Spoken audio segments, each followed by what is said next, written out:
senjata perkataan kita, dan mengucap syukur dengan sukacita kepada Bapa. Ia telah melepaskan kita dari kuasa kegelapan dan memindahkan kita ke dalam kerajaan anaknya yang kekasih.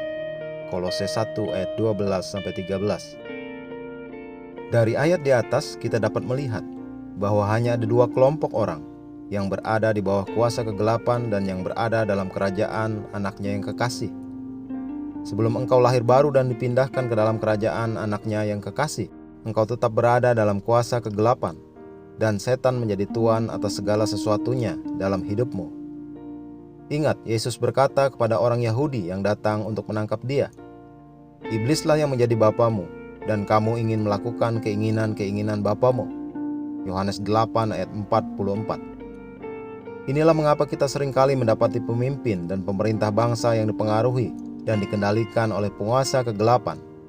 Ketika pemimpin seperti itu mengambil keputusan yang jahat dan menerapkan kebijakan yang represif, ini karena mereka dipengaruhi oleh kuasa jahat. Karena itulah kita berdoa bagi pemimpin, agar mereka tidak lagi dipengaruhi oleh kuasa kegelapan. Sebaliknya mereka dipimpin oleh Roh Kudus.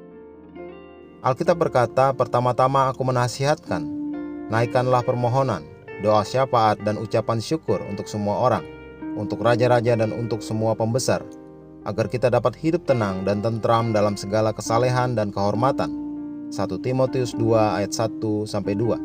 Kemudian 2 Korintus 10 ayat 4 berkata, "Karena senjata kami dalam perjuangan bukanlah senjata duniawi, melainkan senjata yang diperlengkapi dengan kuasa Allah, yang sanggup untuk meruntuhkan benteng-benteng." Kata perjuangan adalah strategia dalam bahasa Yunani dan menjelaskan bagi kita bahwa kita dalam pimpinan yang terus-menerus menyusun dan menjalankan strategi, melakukan ekspedisi militer dalam Roh Kudus. Saat kita berkata-kata dalam doa, malaikat Tuhan dan Roh Tuhan menggunakan perkataan itu dan mempersenjatainya. Itulah yang membuat betapa berkuasanya perkataan firman meruntuhkan pertahanan musuh. Jadi sebagai seorang Kristen, kenali besarnya tanggung jawab yang engkau emban. Bersyafaat bagi pemimpin bangsa-bangsa. Sesering mungkin berdoalah dengan tekun dalam roh bagi para pemimpin negara dengan perkataan yang berotoritas. Taklukkan kuasa kegelapan agar tidak lagi menguasai mereka, dan deklarasikan hati mereka kembali kepada Tuhan dan melakukan kehendak-Nya. Inilah yang harus kita lakukan bagi pemimpin negara, agar hanya dipengaruhi oleh hikmat dan kebenaran Tuhan saja. Kita harus berdoa agar mereka bertindak sejalan dengan firman Tuhan. Mari kita berdoa.